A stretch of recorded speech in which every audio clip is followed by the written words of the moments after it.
This is Popular Front, a podcast focused on the niche details of modern warfare and underreported conflict with me, Jake Hanrahan.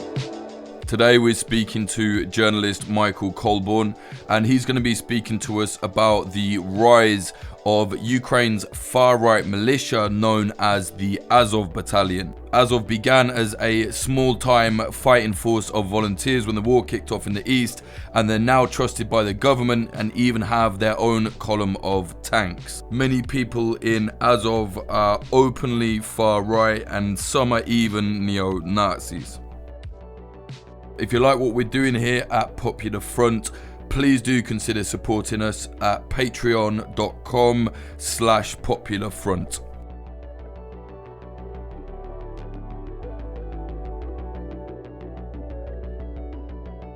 For anyone that doesn't know, who's never heard of them, whatever, like, who are the Azov Battalion? What is it? Or maybe just go into that first of all, if you can. Azov it's commonly it's referred to quite commonly like as the Azov Battalion, which is what it originally was. But Azov, the regiment, it started up in 2014. It was in the wake of the start of the war in Ukraine, the Russian-backed aggression in eastern Ukraine. Ukraine's armed forces were in absolute tatters, and to deal with the invasion, the all of a sudden war that was on their territory, Ukraine's armed forces and just relied on volunteers and people essentially forming organizing with state support, state backing, forming their own battalions or militias to fight in eastern Ukraine on the side of Ukraine. And one of these battalions that started up was called the Azov Battalion. It started basically, without going into too much detail, the genesis of it came from far-right activists from a group that was called Patriot of Ukraine, also involved far-right football hooligans and other people from Ukraine's far-right subcultures, and they formed, long story short, formed a battalion to fight in the east, took part in a number of battles, including the liberation of the city of Mariupol on the Sea of Azov, and that's partly why they took the name Azov as theirs.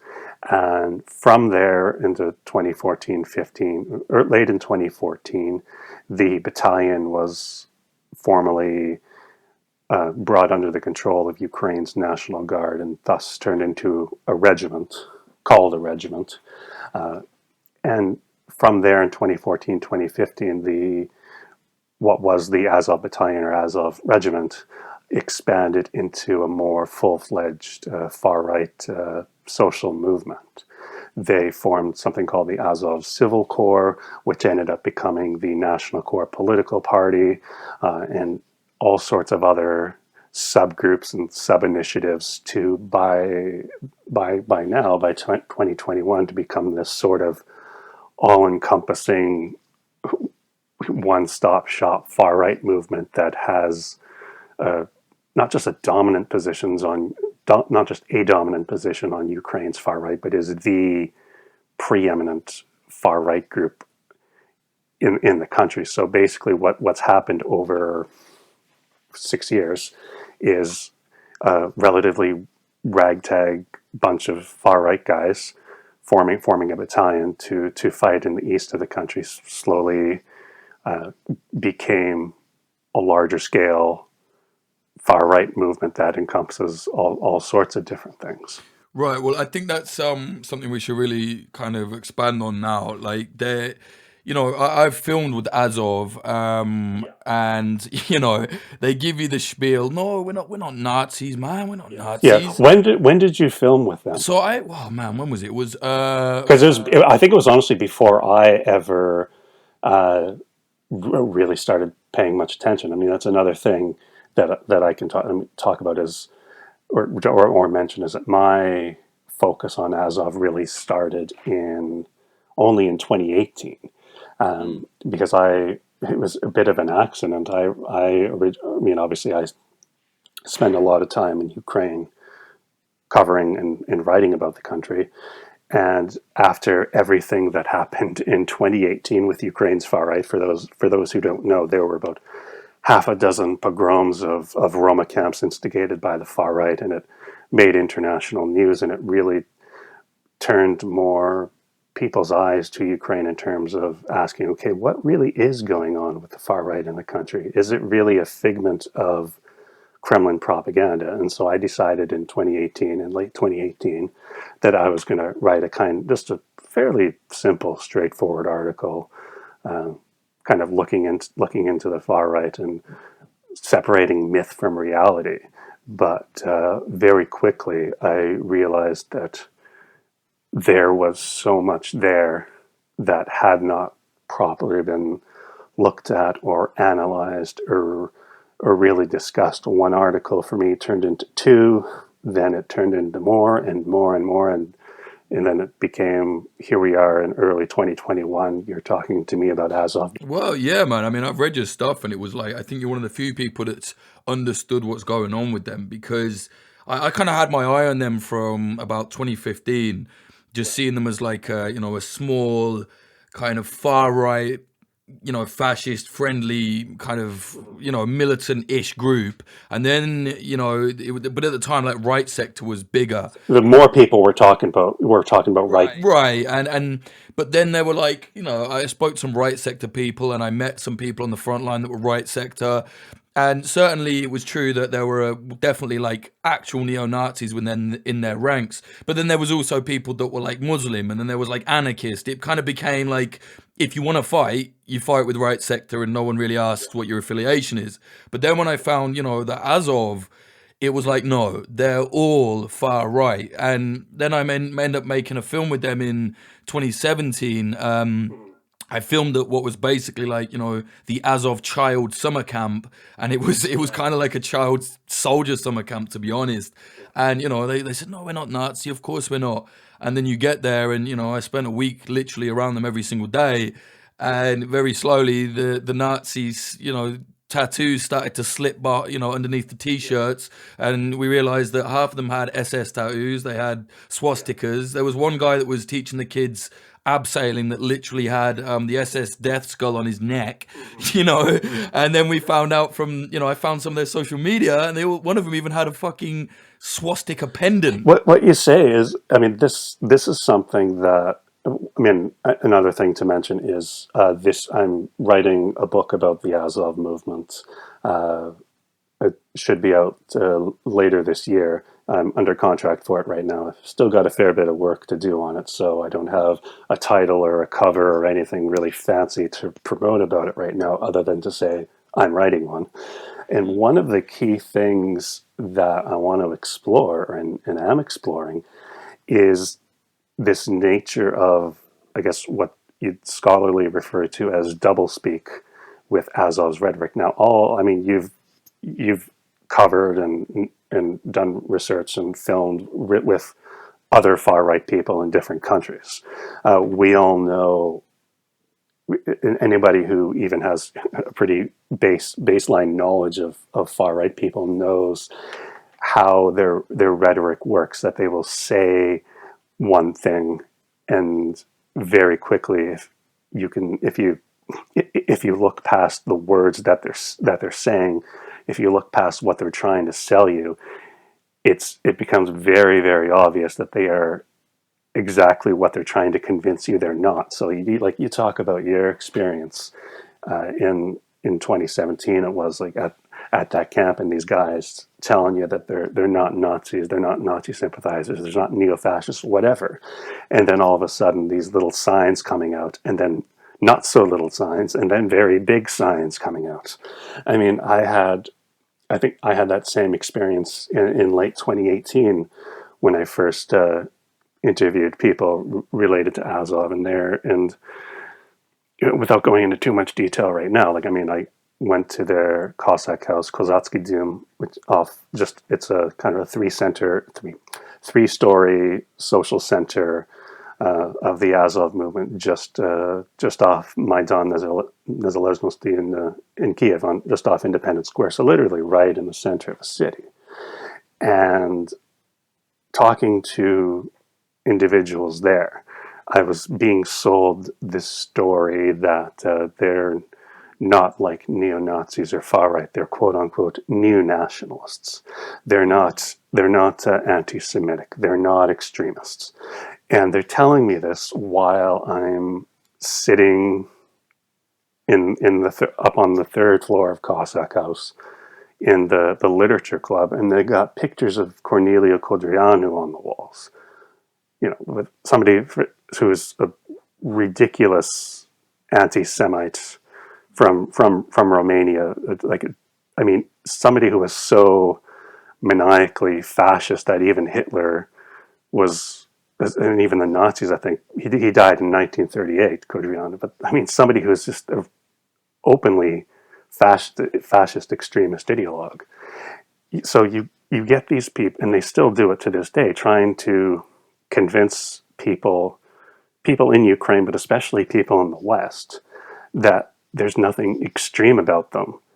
But it literally takes one click onto their social media pages, onto their Telegram channels, onto their Telegram chats, which are, you know, not these. I mean, I like to pretend that I'm monitoring some, you know, like super top secret chats that I somehow managed to worm my way into and infiltrate. But I mean, they're talking about openly neo-Nazi, anti-Semitic things in public chats. So it has never been that hard to look past the rhetoric of what they've long tried to sell the West on, and see that they're fundamentally fascist to the core. Yeah, and with that in mind, I think we should maybe, you know, give listeners a bigger idea of the context. Now, this is no longer like a small group of fascist militants. They have APCs. I think they have a whole column of tanks. They're now a part of the government. Like, maybe just explain that, like, you know, the rise of Azov. Yeah, what Azov consciously tried to do in, you know, the earlier stages of the war, and even after the first with the Minsk agreements in like 2014, and then Minsk II in 2015, Azov, I think, consciously adopted a strategy of worming its way into the mainstream. Now, one way that they were able to do that was by having the regiment become part of the National Guard of Ukraine. Now, part of that, it's argued, is, you know, was a way of being, you know, effectively supervised by government, or, you know, at least under the control of government. But by putting the regiment in as part of the National Guard, it gave them then, and it gives them now, this level of legitimacy. So what the Azov movement turned into is a movement. I mean, it's hard to estimate numbers of members or supporters, but most estimates are like 10,000 people.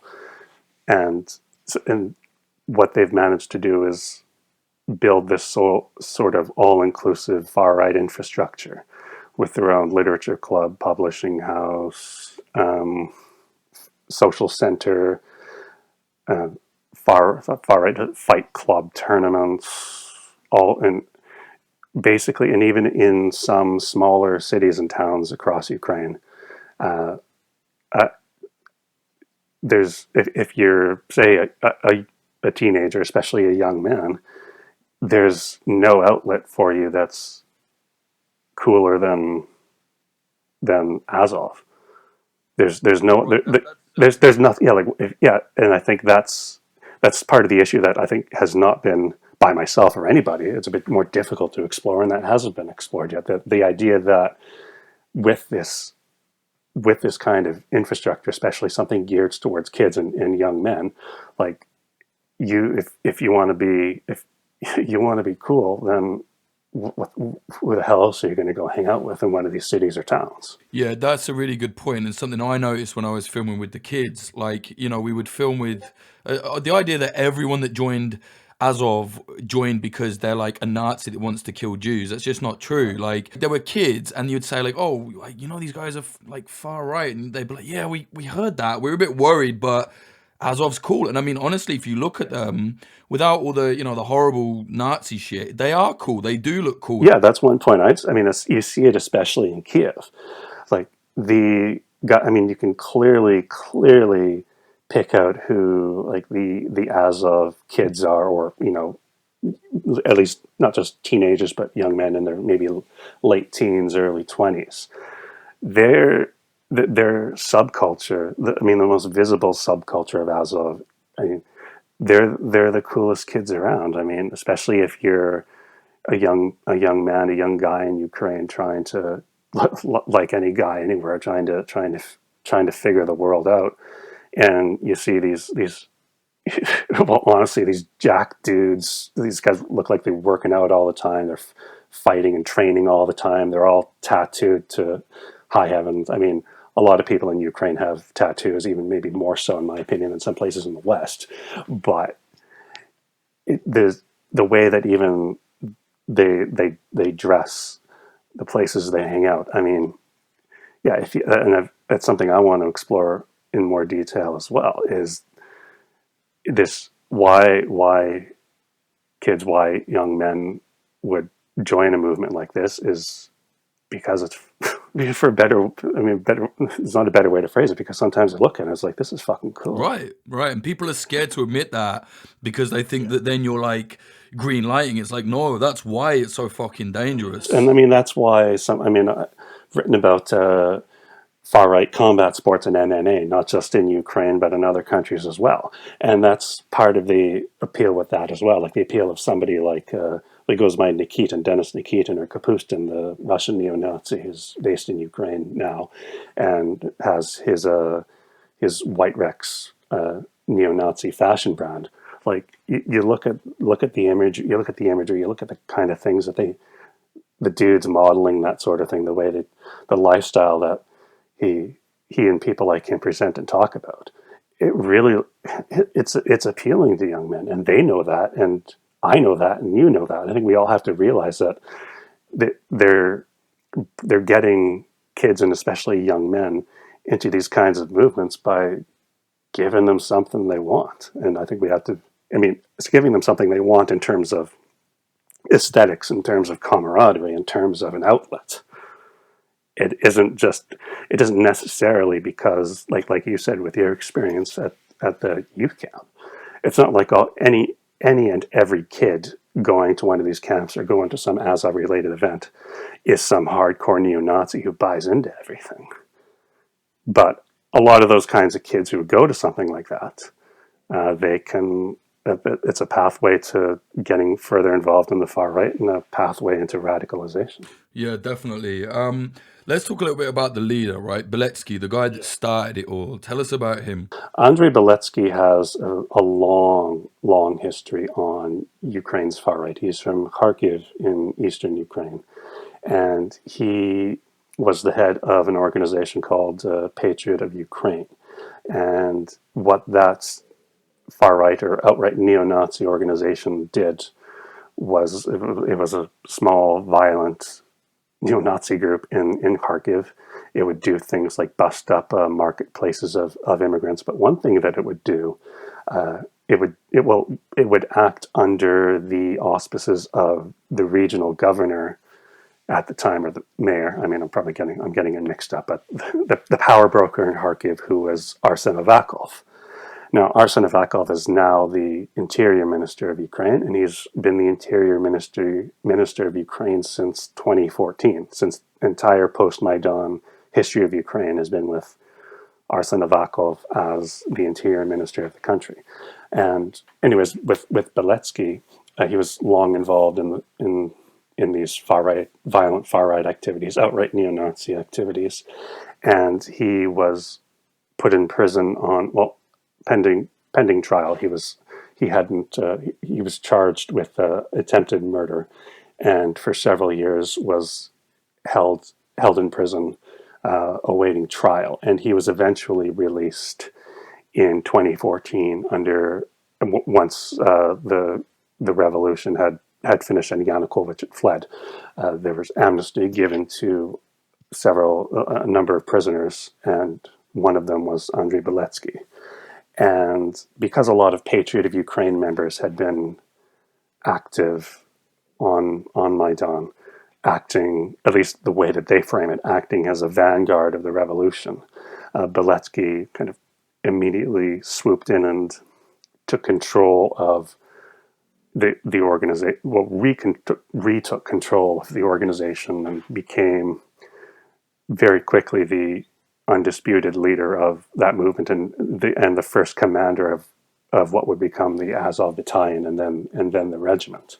So I mean, he's somebody who he's the undisputed king of Azov. It's his movement. Nobody is about to seriously topple him or challenge his authority, and he's somebody who, well, to put it impolitely, is somebody that most people are not going to fuck with in Ukraine. And how did they go then from, they started off fighting on the Maidan, I've seen footage of it. They were an effective force fighting against the Berkut police force, so they did okay with that. But then they became this militia, right? They ended up in the east. How did that happen? How do they get their weapons? How do they form to go and do that? They got authorization to effectively authority to go to form a militia. They got, I believe, some weapons that had already been circulating in Ukraine. I mean, over the course of the revolution, a number of weapons, had gone missing when like police stations and things were overrun. But it was, from the start, it was something that was being done with the approval and the support of the authorities at the time. They certainly acted quasi independently, but they were never doing so in open defiance or anything of the authorities. Right, but it was, I mean, at the time everyone was going out there, right? There was several different militias. Yeah, exactly. And it was not a context or a situation where anybody in Ukraine was going to say, no, don't go out there and fight, because, like I said earlier, and I think anybody who's familiar with what things were like at the time knows. I mean, the armed forces of Ukraine were in absolute tatters. They were in barely any position to deal with what was obviously, a well-funded and well-oiled Russian-backed effort. Yeah, and there's a lot of kind of myth around the fighting ability of Azov. Yes. Now, they did partake in some very heavy battles, and they certainly made a difference. But there's also this kind of bullshit, frankly, that they're one of the best fighting forces on the front. That's from my research. That didn't seem true. I mean, what do you think? That's my understanding and my impression as well. So much of what I see with Azov going through the years and up to now is this framing of themselves and this mythology of themselves as the best fighting force in Ukraine. That the way that they, if you listen to what they say, if you read how they talk about themselves, they make it seem like they alone liberated Mariupol. They effectively frame it in a way that without us, Ukraine would have been overrun by Russian forces or Russian-backed forces, and that's just not the reality of it. They did, sure, they fought in a number of battles and took casualties, and certainly had a lot of members very willing and able to fight, and were frankly good at fighting a war. But the mythology that they really have built this myth around themselves as the vanguard of Ukraine, period, as the best fighting force in Ukraine, and fundamentally, even outside the regiment itself, into the entire movement, presenting themselves as the, like capital T, the force that defends Ukraine from its enemies. And that's just not the case. It just fundamentally isn't. And I don't think they have been pushed back on far enough or at all in the way that they build up these myths for themselves as like I said, as these self-written myths as themselves as the the vanguard of the revolution. They are just like a number of forces, relatively ragtag forces that fought in the East at the time. They they fought, and to this day, you see it in their communications all the time, playing up their, especially individual members, playing up their status as veterans, proclaiming themselves as like the representative of all veterans of the war in Ukraine. And understandably so, Ukrainians are sympathetic to veterans of the war. I mean, it would be kind of hard to sit here and criticize a Ukrainian for having some sympathy for any veteran of a still ongoing war. But Azov has been able to this day to take advantage of that to the point where, if you look at the movement now, there are so many people and members and individuals within the movement who they never fought in Eastern Ukraine. They've never been in a war. And those who did fight, those who are veterans, they haven't fought for years. So the way that I always have thought of it is, and the kind of the rhetorical question that I would ask people in Ukraine is, yes, these guys are veterans. Not all of them, and a minority of them are veterans that are active in the movement now. How long do these guys get how long do they get a free pass for being veterans? Because they exploit this veteran status, real or actual, myth or reality. They exploit this veteran status to insulate themselves from criticism and to do what they want in Ukraine. Yeah, and it's when I've been in the East, there's obviously, of course, anyone that fights out there, it's like, yeah, fair play, that's good. And you'll speak to locals, and they're not like, oh, we love the Nazi battalion. They're like, well, who gives a fuck? Like, they're fighting. What you want us to do? Say sorry, your politics doesn't line up. Can you leave now? Like, of course they're not going to do that, Yeah, and I think the contemporary discourse in Ukraine is still in some ways in the mindset of 2014, 2015, 16, well, especially 2014, 15. I mean, it would be really hard looking back at 2014 as obviously I think it's clear from anybody who reads my work. I don't approve of neo-Nazis and neo-fascists or anybody like that. No, neither do we at Popular Front. We fucking actively hate them. I fucking hate them. Don't worry. But it's, you know what I mean? It's at the same time, there's a difference between, oh, we fucking hate them. And it's like, well, if someone's on the front line and their house is getting bombed, you kind of take the help where you get it. You know what I mean? That is reality versus the internet. Like the reality of 2014, would it be right for me to look back on 2014 and say, oh, you shouldn't have let these guys fight because they're Nazis? Like it's a kind of a hard thing to point my finger at people in the past and be like, no, we need, Ukraine needs all the soldiers it can get in Eastern Ukraine. Should we make sure they don't have SS tattoos before they head out there? Well, I mean, given the reality of the situation at the time in 2014, as not a Nazi fan as I am, it's kind of hard to be able to say something like that. But then we fast forward 5-6 years later, where of course the war is still going on, but I mean it's calmed down, or an almost frozen war with a technically a ceasefire, but an almost ceasefire, a ceasefire that's still constantly violated and has still casualties.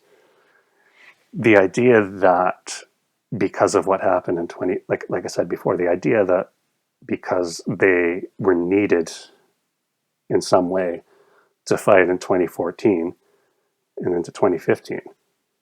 Why do we have to give them status and a free pass now, especially given that so many of the people active in this movement are not veterans? They haven't gone to fight because they were too young at the time. Why are they able still in 2021 to act in a certain way in Ukraine and do, for the most part, do what they want in Ukraine without really fear of repercussions or reprisals? Yeah, well, that's the issue, right? They got legitimized by the state. Tell us how that happened, because originally they were kind of funded by various people, and now they've been absorbed into the National Guard, and I think they've got something else now. Like, how did that all happen? The details of how that happened, we'll dig into the details of that right now. But essentially, what happened is that the battalion, the Azov Battalion, in I believe it was November 2014, officially became part of the National Guard of Ukraine and thus became the Azov Regiment.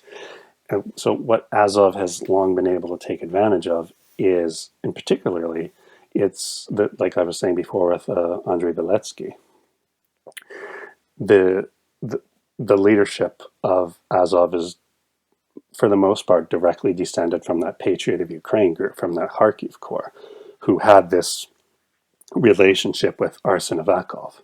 Once Avakov became the interior minister, it might be a stretch to say they had a sponsor, but they had somebody who was willing to insulate them, who was willing to take their side, and who was willing to let them grow under his krisha, under his roof, basically. So, as opposed to say right sector, who early on began a very adversarial relationship with the government at the time, Azov opted to work with the government, work with state structures, and work its way into state structures.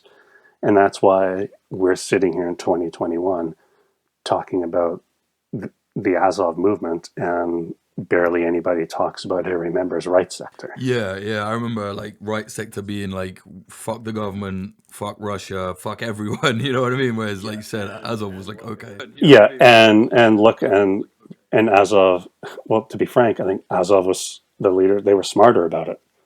And yeah, I think that's key. For a while, there was a guy funding them. I don't know the situation now, and I've forgotten his name. You might remember, but there was a guy that was funding them who was allegedly Jewish. Now, this is where it gets very weird. This is also another fun thing, trying to really understand Azov, is separating myth from reality, or trying to understand what's true and what's not when the information out there is murky. Now, I think the fellow that you're talking about is Ihor Kolomoisky, Yes, who is from Dnipro, and this is something I haven't looked into a ton in detail, but allegations or charges that Kolomoisky helped in some way fund Azov from the earliest stages. Now that's something Azov has. I've seen their international secretary. I've seen her deny it in some interview, and I'm not sure. Like a lot of things with Azov, I'm not sure the extent to which that's true. But what is definitely true is that allegation of getting money from a Jewish Ukrainian oligarch. It's something that definitely damaged their standing early on with the international far right, to the point where they're having to go around or tell other foreign far right people they want to be friendly with to basically say, no, we didn't get funding from any Jewish oligarch. What are you talking about? So the extent to which that's true or not is, like a lot of things in Ukraine, especially when it comes to talking about money and funding, it's very murky, and it's hard to say for sure. But like I said, what's definitely true is that allegation of being funded partly by Kolomoisky has long been out there, and they've long been aware of it, and they've long tried to battle against it. Well, I don't know who was funding them or what, but I tell you one thing that I saw, right? So 2017, we got friendly with them and they trusted enough to, I mean, it's my job, I got to film them, but, I was arguing with them the whole time, but it was whatever. So we got friendly enough with them to go, they took us to this, it was basically what I can only describe as a compound. And they were building these incredible, like traditional environmental barracks for kids, so they could do the training of the basically turning kids into militants. They could do it all year round. Now, I tell you now, the amount of money that would have gone into that place will be astronomical. Like all of the best, everything was being used. They had a lot of money coming from somewhere. So basically, it was very clearly a well-funded operation, at least from what you were saying. There was no way that was, oh, we've got a bit of money coming in from the government and our shitty T-shirts. It was something else. Like it was. There's no way it was coming from like membership donations or random donations. Yeah. No, man. I mean, you're talking hundreds of thousands. I mean, even the wood that they were buying, like thick, solid bits of oak to build up the frames of these incredible buildings. It was really, I guess it would have cost a hell of a lot of money. Yeah, and this is something, like I was saying, it's hard to understand or it's hard to try and get a decent answer as to where their money comes from or has come from, because one, they deny everything, and two, it's Ukraine, and it's hard, if not impossible, to prove, prove at all that such and such person has been funded by such and such other person. But I think it's pretty clear when you look at like things like what you're describing in 2017, what you saw, and realizing like, okay, this is not some ragtag operation. When you look at, for example, what they call it the first nationalist hub in Kharkiv, and listeners can go look for pictures of this, like this sort of as the name says, a nationalist hub in Ukraine's second largest city. And you look at pictures of the facility they got there. I mean, it's a pretty well put together gym and MMA facility, a little room for events and things like that.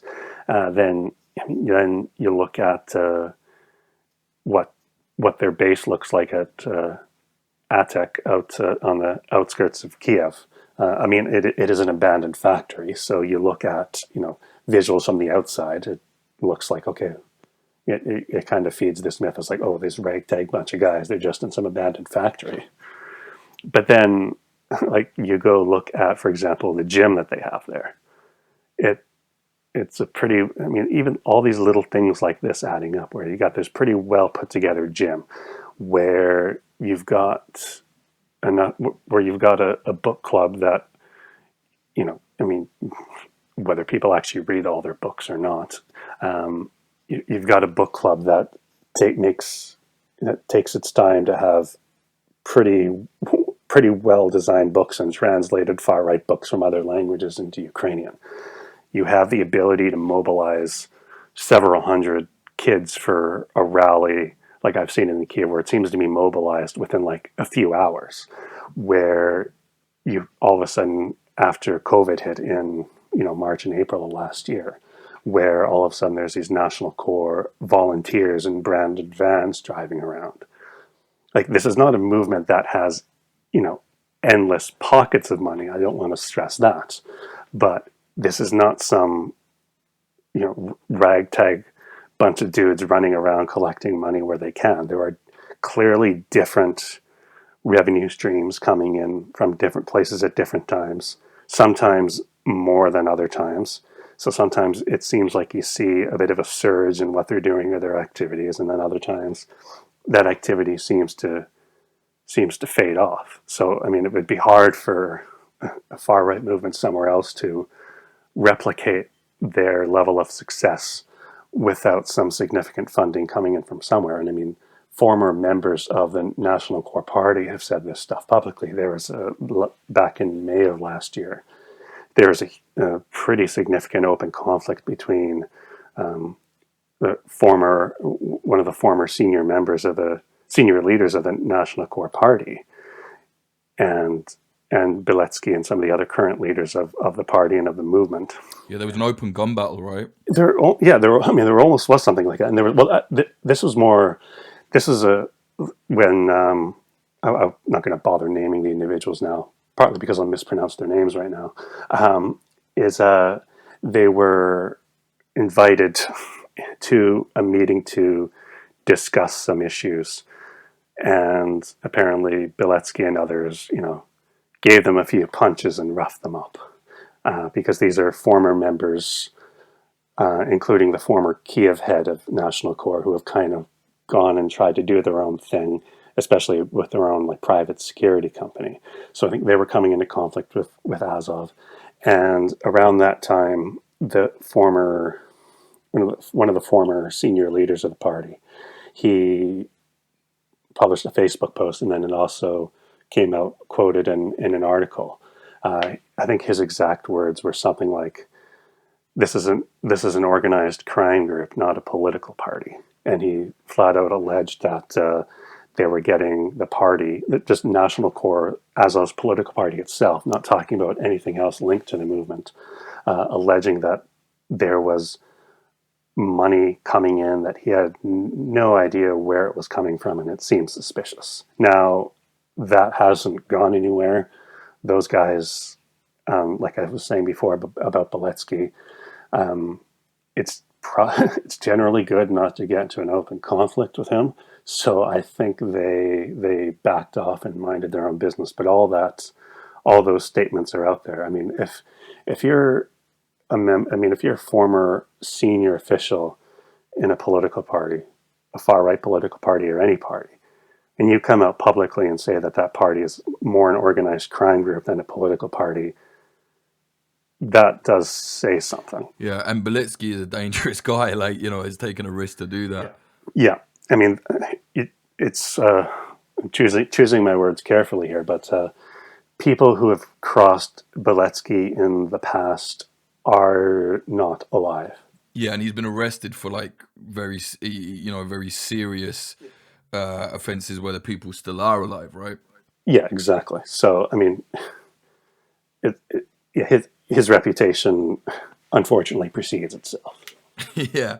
You've mentioned the National Corps there. Maybe let's kind of open up and explain what they are, because like you said, there's the political side, but there's also the kind of street militia, also called the National Corps. I think they've got a new name now. Tell us about all that. Yeah, so the National Corps political party, the Azov movement officially started up this political party, National Corps, in October 2016, and it's essentially it's a political party that does run in elections and doesn't do well in elections. It must be stressed at any level, but I think it's really kind of the main hub around which the political activities of the entire movement are based. And another offshoot of the movement that they have or did have was what was called the National Militia. This was sort of formed almost as a street fighting paramilitary group, and it garnered a lot of controversy, including in Western press when it first came out, because it was discussed and framed as almost a vigilante force, as a street thug force. And what became of that was you'd see for different marches or rallies in Kiev, you'd see these national militia guys, teenagers. I mean, these kids, people barely in high school, some of them it looked like, tasked to march and chant and take part in actions, shall we say. Yeah, they were smashing up Romanian people. They were smashing up encampments. Yeah, this is a sad thing to have to say. One of the pogroms of a Roma camp, at least in 2018, was done by national militia, people related to the Azov movement. Of course, they say that they didn't do any of this. I'm not going to get into their bullshit justifications. Well, Of this in the sort. footage, they're literally wearing the Azov National Corps T-shirts. I've seen it; it's ridiculous. Yeah, and the national militia jackets that are these kind of blue camouflage jackets.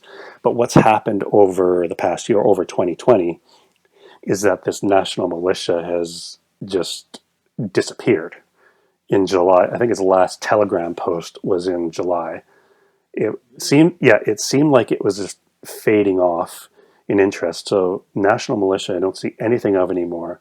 What emerged largely in its place, including with the same leadership, is this Centuria organization.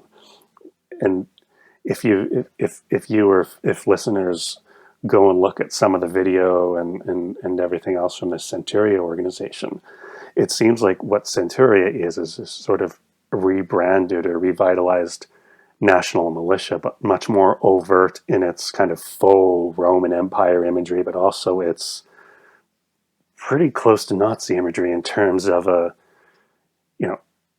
things that look like the old Nazi cathedral of light, or these kind of bizarre ritualistic. It's become like this sort of bizarre ritualistic organization. Individuals, young men, mostly are, if not exclusively, are kind of inducted into this organization as like legionnaires, I think they call them. They have these more dangerous looking black t-shirts and masks. They do rubber knife fights and knife training and different sorts of training and things like that.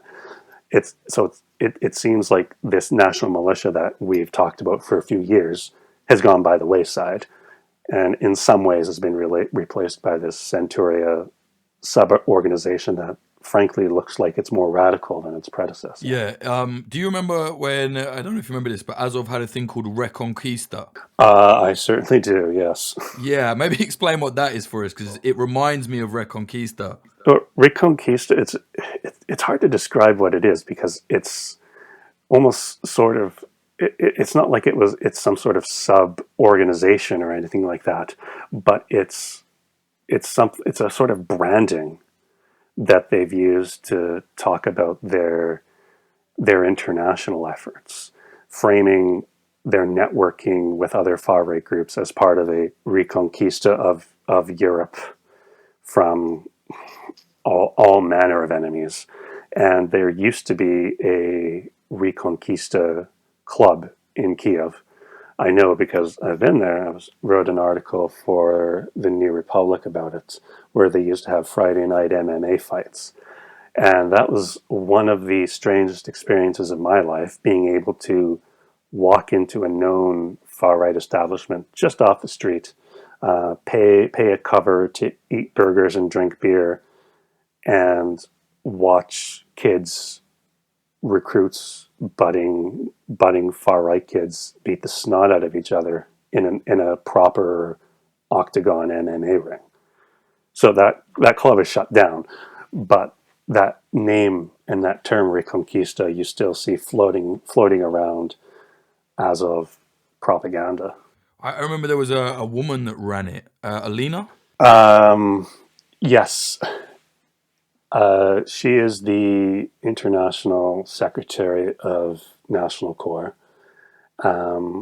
and it's funny you mention her, because as we're recording this a few days ago, at least as we're recording this right now, she because she is a PhD student in philosophy, she somehow became a fellow at a junior research fellow at an institution in Vienna, Austria. And after less than 24 hours of outcry from people like me and frankly almost everybody under the sun, her fellowship was taken away. Now, I interviewed her just over 2 years ago. I've referred to her a lot in my articles, and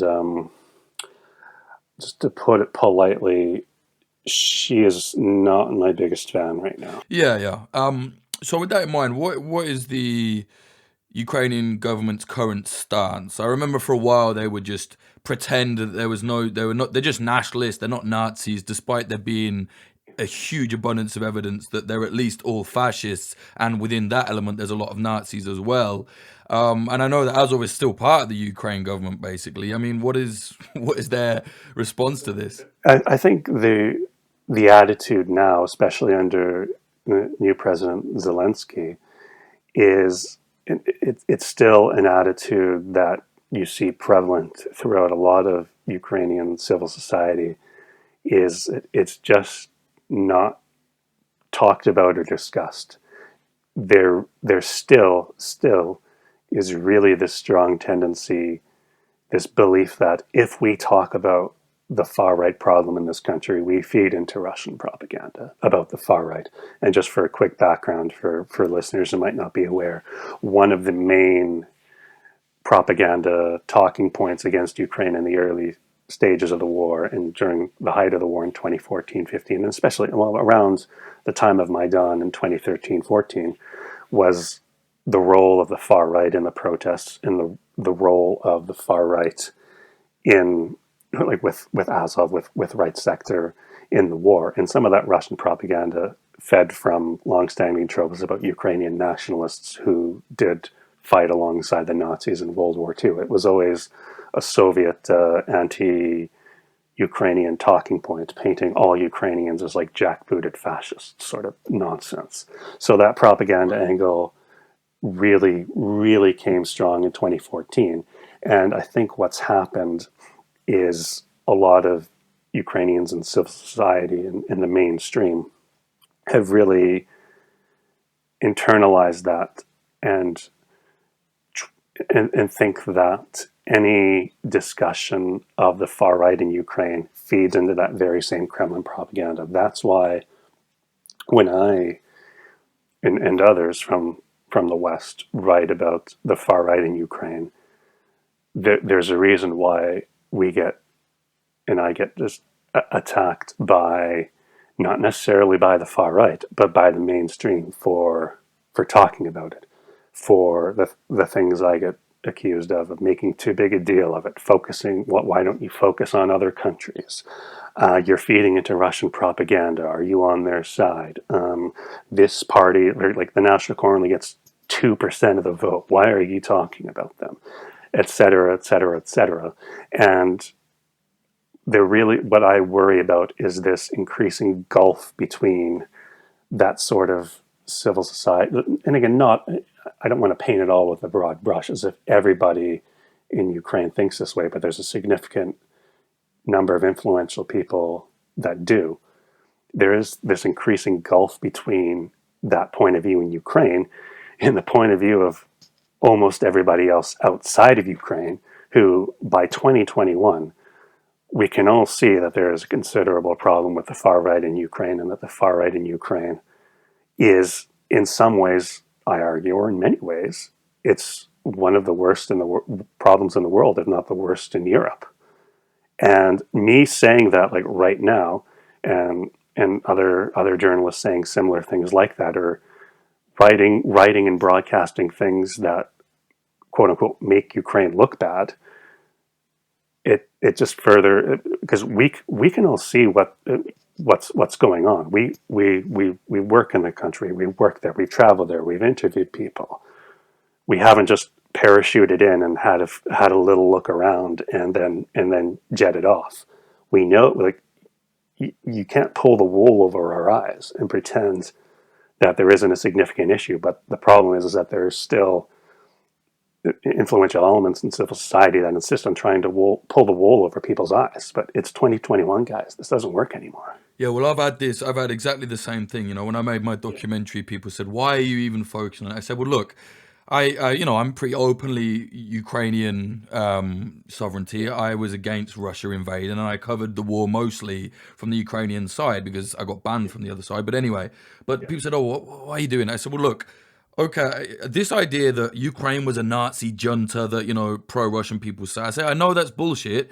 You can see that because, like you said, the National Core got less than 2% of the vote." Yeah, and to stress, like, they had to get in a coalition with right sector and Svoboda, who are like I guess a radical right party, like in a coalition, the three of them together got 2.3% of the vote. That's all they could get. Right, and then the country overwhelmingly voted in a Jewish guy. So it's like the idea that they were all Nazis is bullshit. However, Azov have a fucking column of tanks. Like, there's not many far right organizations in the world that can say they legally have a column of tanks. There are not many far right organizations that are able to act as openly as Azov can in Ukraine. Like, I cannot imagine another European capital, European Union or not, anywhere in Europe. I cannot imagine another European capital where literally how far away is it up the street? 100 meters up a street from literally the main square in the capital of the country is a 3-story far right social center that everyone knows is there. Like, you don't see that sort of thing in Sofia in Bulgaria, which has a far right problem as well. You don't see it in Belgrade in Serbia, also has a far right problem there. You don't see it in countries in east or west. But the fact that, and I mentioned that specific example because I've seen their Cossack House referred to in exactly those terms by people in Azov. There is no other social center like this in Europe, right in the middle of a European capital. They say it themselves. So, on the one hand, those sorts of criticisms criticisms that we get for writing about the far right in Ukraine in a particular way, those criticisms are, they're helpful in terms of putting it into perspective. Again, realizing, oh, these guys only get 2% of the vote. Oh, this country has a Jewish president, and everyone knows it. You can see on social media and other places, not everybody in the country is some fawning fan of Azov or the far right. I've seen some pretty nasty things from Ukrainians said about Azov, about people on the far right. Not everybody is fans of these guys, but that doesn't take away from the severity of the problem. Exactly. And other people say to me like, oh God, like, why don't you shut up? It's like, no, we are meant to be like, you have to really be hammering this shit, man. You can't just let it go. Yeah. And part of the reason why I started writing so much about Azov in late 2018 and then into early 2019, so like about 2 years ago this time, was because the impression that I had of what the far right was like in Ukraine was vastly different from what I encountered when I looked into it in more detail. And I was, almost embarrassed that I wasn't aware of what I began to see. And I still have that mentality today, where people try to, with various things that I write or things that I tweet or anything like that, where people try to peddle the same old myths to me, saying or say that like again they only get 2% of the vote myth, or saying, oh, you should look at other European countries' far right problems. And I think that's especially ironic because aside from writing a book about the Azov movement, I do write about other far right movements more now than I do in Ukraine. So I think what has to happen is for some elements in Ukrainian civil society and in the mainstream to really sit down and realize that it's okay to acknowledge that the far right is a problem. Good Lord, look at the world around us right now. Every friggin' country has a far right problem right now. I'm from Canada, and in Canada right now, where a country where people erroneously assume is some idyllic paradise sometimes, we have a far right problem. We definitely do. So the idea that the far right is a problem everywhere but Ukraine is just not a tenable position to have anymore. And frankly, I think the best way to hit back at, pro-Russian or Kremlin propaganda or whatever we want to call that sort of thing, the easiest way, or to me the best way to hit back at that, is to stand up and say, there's a far right issue here. Fine. Look at what we're doing to address it. But nobody wants to do that right now. Yeah, exactly. Well, another people that don't want to do it is America. Now, I looked into this in a long time ago, man. I think 2016. I looked at the connections of American funding to Ukraine, and there was almost definitely some of that money was indirectly, but it was going there. It was going to Azov even back then. As far as I know, there's been no correction, and America's just not interested in talking about it. Even though I think the FBI or the CIA has, I think if you can do, there's some documents that say they recognize that Azov is a fascist militant group. Well, the State Department in a report, I mean, I use this quote all the time, and I think the report might have been in 2019, where the State Department referred to National Corps as a quote unquote nationalist hate group. Right, and then they're giving money to to the Ukrainians who are giving money to Azov. And what have they ever said anything about it? Not really, other than that, they won't directly fund Azov or anything like that. Right, but they'll pay for repairs on the tanks that Azov are given. So, it's perhaps indirectly, but it's very very dodgy ground. And of course, the EU and the UN and everyone is just like, don't mention Azov. It's just it is it's not right. There is this tendency that it's better or more geopolitically important or whatever to not talk about the far right in Ukraine. Like maybe that argument almost held some water in like 2016 or 2017. But once we got into 2018 and 2019, it became very, very clear that that argument was just completely untenable because it was very clear to anybody, Ukrainian or not, who wanted to look into the issue with any seriousness that there was a serious problem and that it was a serious international problem with international connections. And that's another reason why I'm motivated to write about it, is because as you well know, and as any listener knows who follows the far right, it's transnational and it's international. Now, some of that has been impacted by the COVID-19 pandemic. So like there's not hordes of far right people going and hanging out in Ukraine anymore, or vice versa. But Ukraine is still this place where international far right people feel that something special is going on. I mean, a lot of that is myth, but they feel that, and you have to ask why. Yeah. Well, let's talk about the connections they have to other far right groups because certainly Azov popped up a lot when I was looking into the Atomwaffen division. And funny story actually, fucking Atomwaffen were like saying, oh, we should try and get Hanrahan killed by Azov when he goes and reports in Ukraine next. And even though I disagree and we have arguments, I speak to enough Azov people to say like, hey, check this out, and they were like, who the fuck are these freaks? You know what I mean? But they certainly do have connections to other groups, and actually they did end up having connections on some level with a lot of US neo-Nazi groups. Yeah, I mean, you've done research on that as well, right? Yeah, and a lot of that has really, it was on the one hand in 2020 really slowed down by the pandemic, but it was also slowed down by actual reporting from myself and others about these international connections. So if you look more into 2018 and 2019, Azov had connections. It was trying to form connections with, for example, far right groups in Germany. That I'm not going to pronounce it in German because I don't want to butcher German right now. The Third Way, a far right group or neo-Nazi group there. Very fringe far right group, neo-Nazi, and they had connections with Polish far right. Their connections with far right in the Baltic countries, especially Estonia. 2 years ago, around this time, there were Azov members, or at least the Azov International Secretary, visiting Casa Pound in Rome in Italy, which is a huge inspiration. That far right movement's a considerable inspiration in some ways to Azov. And one of the main things I wrote in 2019 was exploring Azov's relationships with the Croatian far right.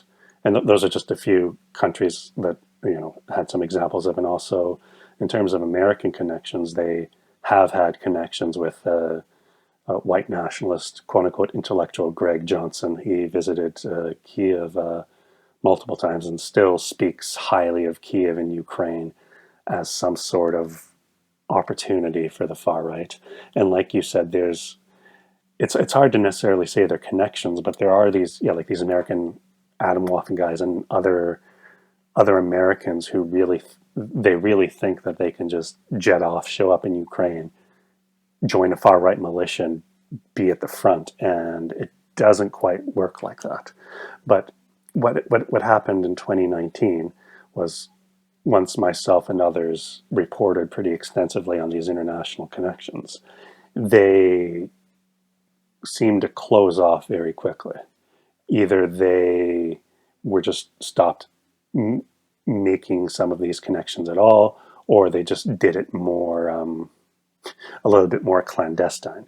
And I really feel that what Azov is doing strategically, as opposed to what I saw in 2019, where it really seemed like they were trying to form as many connections in as many countries as possible, like including like Sweden and Norway. They used to have connections with the Bastion Social in France, which is a far right group that got banned by Macron because it was so violent and anti-Semitic. So, but what I see, like last month, Azov had its intermarium conference, and don't really need or want to get into the background of what intermarium is, other than that it's a concept that's been around for 100 years, but it's been recently, well, in the past few years, picked up again by the Azov movement as some sort of plan for kind of a coalition of Eastern European countries to both be anti-EU but also anti-Russia. And when you look at these intermarium conferences in the past, the most recent before this year, they had representatives from like a number of Eastern European countries. But what you saw last month with this online, like 8-hour Zoom conference or something like that, unlike in past years, you didn't have all these representatives from you didn't have all these representatives from a bunch of different Eastern European countries. From what I could tell, you had people only from 3. You had somebody from Estonia, you had some people from Poland, not all of whom were actually far right, and you had supporters from Croatia. So it really seems to me that what Azov is trying to do with its international connections is, one, it's cutting its losses from bad press in 2019 and into 2020, and it's focusing on just a few countries where it has these relationships. But secondly, I really think it's become a lowered priority for them. I think partly with the pandemic and partly with the international heat that really got put onto Azov, especially in 2019, they are just backing off from some of this obvious international stuff right now and focusing a lot more on just within Ukraine. Right. And in terms of the front line, I know they're still out there. They're not doing a lot. But, what are their official kind of movements right now on the front?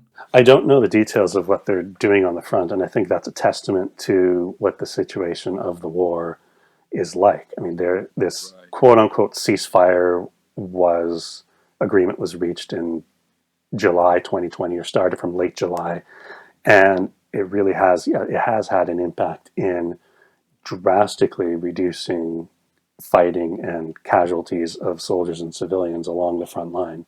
So, but it's certainly not a proper ceasefire because, there's still firing and there's still casualties. But the war, I mean, it's always been hot and cold, relatively hot and cold for a few years, but it really has cooled off recently. And to be honest, maybe it's partly a bias in my own work and the things that I look at. I don't pay a ton of attention to what the actual Azov regiment is doing out in the east. I pay more attention to what they're doing across the country as a broader part of the movement. I'm more focused on that because I feel in their longer term that is the actual threat. Yeah, no, I think they're definitely playing the long game. They're playing the long game almost by their own words. They're absolutely playing the long game. To borrow an academic phrase about how the far right works. What they're doing right now is they're on a long march through the institutions. And they've been doing that. Yeah. What do you think the future holds for them? This is something I've been wondering about and ruminating and asking people about. Well, one, this movement is not going away. There, with the Interior Minister Azov Battalion still in power and being one of the most powerful politicians, if not the most powerful politician in Ukraine, he's effectively and allegedly, I'll just choose my words carefully, he's allegedly the patron of the Azov movement and protects them. So if their alleged patron is not about to go anywhere, they're fine. They're fine in that regard. I think what I think is there is some discussion within the movement in terms of the direction to go now, because the war, yes, it's still going on, but it's relatively cooled off. It's not as huge. It's not as significant in motivating new recruits into their movement. And I think, like a lot of far right groups at this kind of point in their life cycle, they're trying to decide whether, to borrow another academic phrase, the choice is between radicalization or entropy. The choice is between becoming more radical to keep youth interested, becoming more radicalized because they see an opportunity to finally shed some of the facade and just be more overt in some of the neo-Nazism from some elements, not all, but some elements within the movement? Or is this just going to are elements of this movement just going to kind of fade into more of a populist radical right party that we see more in Western Europe, something that's not, at least not openly anti-democratic like it is now, but shifting slightly in a more mainstream direction. I think they're not clear themselves, and with personalities in the movement, I don't think there's clarity on that right now in which direction they want to go. And I mean, of course, someday they won't have alleged protection from a powerful politician, and someday the elements of the movement might break off a little bit.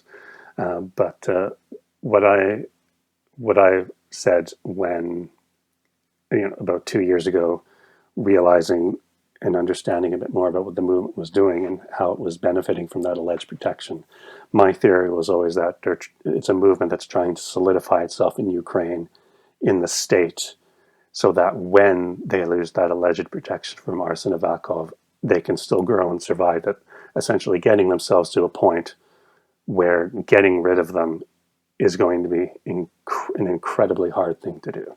So I think their goal right now is to largely keep doing what they're doing, keep marching through institutions, keep legitimizing themselves here and there as legitimate actors within elements of the state or civil society, keep trying to avoid bad press in the West, which is why you see them, react so vociferously sometimes, not all the time, but sometimes to articles or things that are written about them.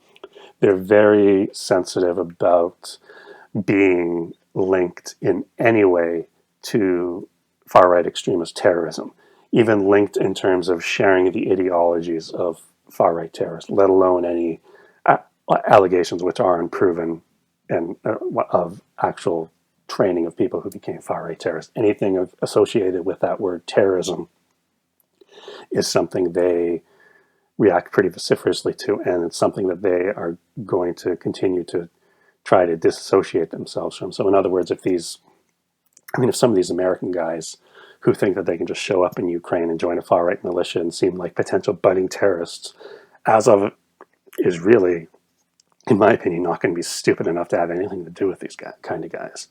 So a long-winded way of saying, I think we're going to see more of the same, marching through institutions, this playing the long game, the very long game, but also trying to decide what direction to take the movement or elements within the movement. Do we become more hardcore, or do we soften up a little bit and try to become a little bit more mainstream? And I think some of those tensions might come to a head in the near future. Yeah, it's funny. Something that I noticed. You're just saying that they try and avoid, like, being involved with terrorism or whatever. I found a group like through my filming with them, and I ended up finding some of them on social medias and that. I found out that there were like Telegram groups that are basically, they're like a front network. So it is Azov, and all the people in the groups are Azov, but the group they're in is not called Azov, or you know what I mean. And on them groups, I've seen some of them, and they're sharing the fucking New Zealand Shooters Manifesto, and like they're openly like love the terrorism, but there's enough of an arm just pushing away to be like, oh, it's not us, that's someone else, I think that's a deliberate strategy on their part, and that's another thing I long noticed, is that some of these groups or subgroups that clearly have some relationship with the movement or under the umbrella of the movement are more extreme, but they're also groups that if they get in trouble, Azov can claim, "Oh no, they're not they're not part of the movement. Those are just individuals who we don't have anything to do with that." Yeah, very, very sneaky. They are sneaky, and I mean, like I've said to other people before, they're not geniuses, but they're not stupid. They are very smart in a lot of the things that they do, and sadly, because they're very smart in some of the things that they do, there's a lot of things that far right movements around the world can learn from them if they're really looking into it and paying attention. Yeah, yeah. One more thing I want to ask.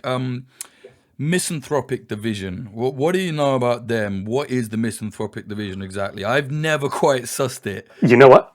I have a hard time sussing out exactly what it is either. To the point where I'm debating whether it actually exists as a thing anymore. It just seemed to be sort of a name for a broader network of neo-Nazis and sympathizers and whatnot for getting people into Ukraine during earlier stages in the war. Now, I mean, I never see that. Not never. I seldom see that name mentioned as some sort of entity anymore. I think it's something we really shouldn't be focusing on too much. I think that's a bit in the past. But yeah, it's like a lot of things related to Azov. It's hard to parse. Like when you see a name of something, you're like, okay, what the hell is this exactly? Is this a group of people? Is this just a branding? Is this even real? Like, what the hell is this? And that's deliberate on their part, and it's smart.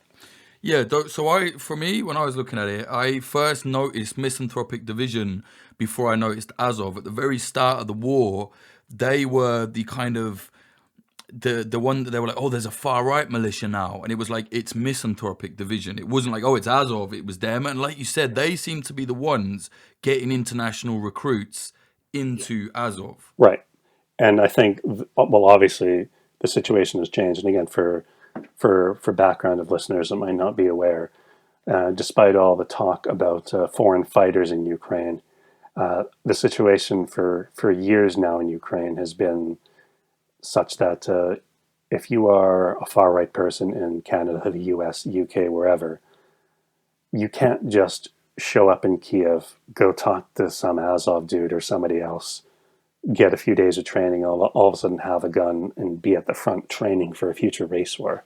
It doesn't work like that. And Azov, even several years ago, was saying to people, like, don't try to join us. It doesn't work like this. Yeah, it did for a while though. Like, there were like some Altenwaffen were with them and stuff. Oh, it did for a while though.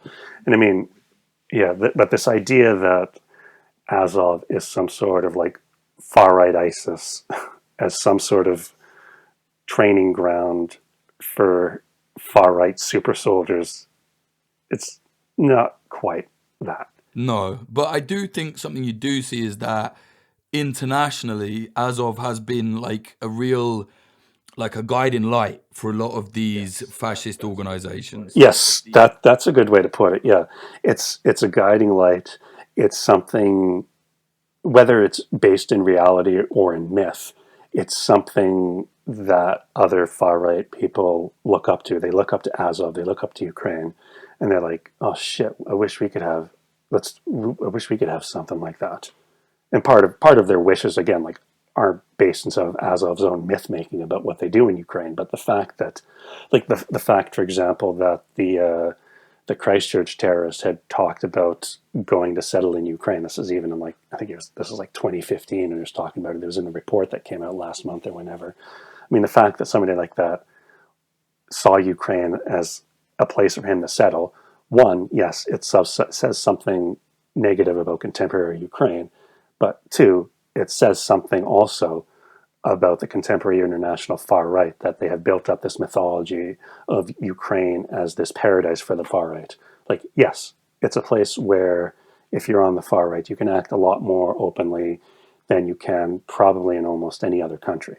But is it some sort of paradise where Azov governs and, the far right is literally in power? Well, no, guys, settle down. Yeah, that's the other problem. You get all these fucking idiots. It's often like pro-Putin, like American teenagers, and they're like, Ukraine's a Nazi junta, and it's like, no, mate. The first time I was on the front line in Ukraine, the commander of the unit wasn't like, I think his family were born in Afghanistan. Like, clearly he wasn't white. You know what I mean? It was like, and that was actually not like an outlier. There was quite a lot of people like that out there on the front, That's the thing, like, with this bullshit propaganda about all Ukrainians being Nazis. It's easy to push back against that.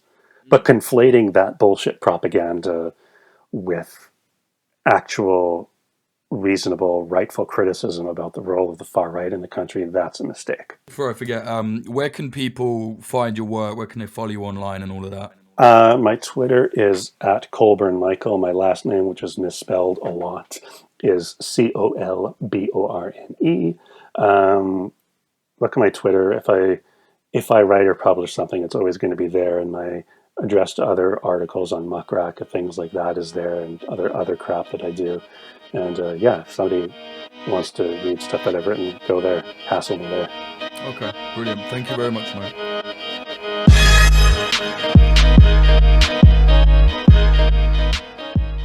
That was Michael Colborne speaking about the far-right Azov Battalion and their influence that is increasingly spreading across Ukraine. If you like what we're doing here at Popular Front, please do consider supporting us as always on the Patreon. That's patreon.com/popularfront. You get bonus episodes, narrated articles, access to the community Discord, documentaries go up there first. There's all sorts there. You will see a lot. Patreon.com/popularfront. If you don't like Patreon, try us at popularfront.co/support. The more money we get, the more stuff we make for Popular Front. Thank you very much to our sponsors this episode.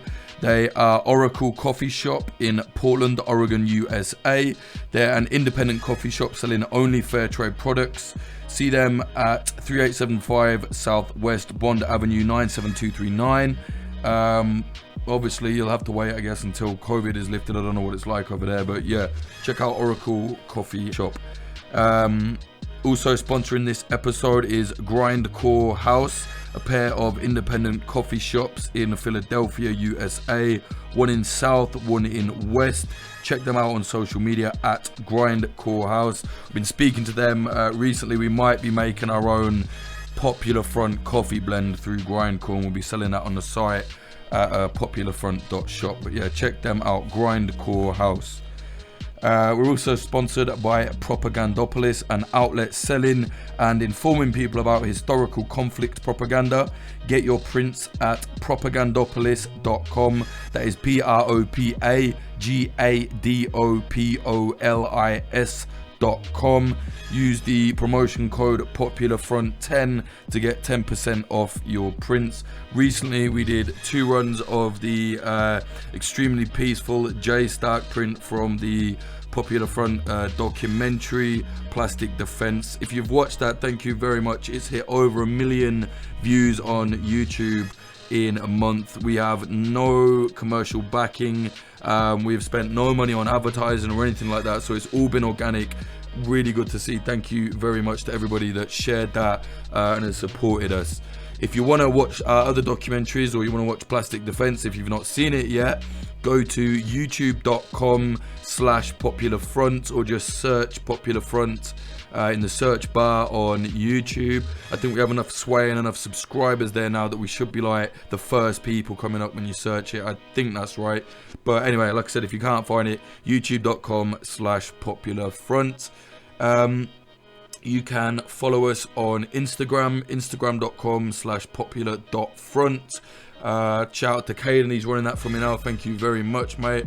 I fucking hate that app, but yeah, it's going good. Follow us on there. On Twitter, it's at popularfrontco, same as the website, www.popularfront.co.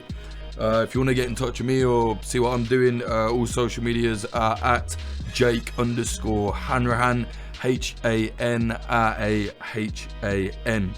Music in this episode, the intro was by Home and the outro was by Sam Black, also known as Son of Old. Listen to Sam's music at samblackpf.com. Thank you very much to the high tier Patreons. Without you lot, none of this would be possible. Thank you very much to MJ, K Glitter Vulcan, Meredith Waters, Bethany Swoveland, C O'Donnell, Adam H, Ryan Barbadillo, Damian Boyd, Larson 8669, Badnads, Bjorn Kirsten, Diamondstein, Jacob, Michael O'Connor, Taylor Kidd, Zach Packard, Todd Cravens, Will Anderson, Alexander, Nicholas Butter, Ron Swanson, JD, Jav, Ian Frois, James Colley, Michael Akakan, Ethan, Fitzmadrid, Joe Watt, Ed Coulthard, Johnny LaFleur, Clayton Taylor, the French report, the French report from media, I can't read it, man, it's too long. I don't know, the French report from media par something. It's just too long, man, you might have to shorten your name on that. Mike Barone, Liam Williams, Chris Cusimano, Degenerate Zero Alpha, George Arani, DR, Trey Nance, Charlie, Amy R, Rubicon, Frank Austin, Amelia Me, Nawaiz, I think, mate. So he did tell me how to say that, but it didn't make much sense. I think it's Nawaiz. Christina Rivetti, Freya Northman, Ali Hunter, Moody Al Rashid, Bill Wilson, Andrew Hurley, Vida Provost, Brian McLaughlin, Tom Lochrin, Young Wasabi, Sarushe Hawazi, Tony Bin, Adam Bergsnyder, Sebastian from the Discord, Stephen Davila, Anthony Kobarak, Dan Dunham, Fletcher Tate, Chad Walker, Diana Gorvanek, Q-Ball, Lawrence Abrahams, Peter McCormick from What Bitcoin Did, Emily Molly, Axel Iverson, Christopher Martin, Ryan Sandercock, Moritz Zumbwal, and Kay Hardy Roberts. Thank you all very much. Again, if you want to support us, go to patreon.com/popularfront. Cheers.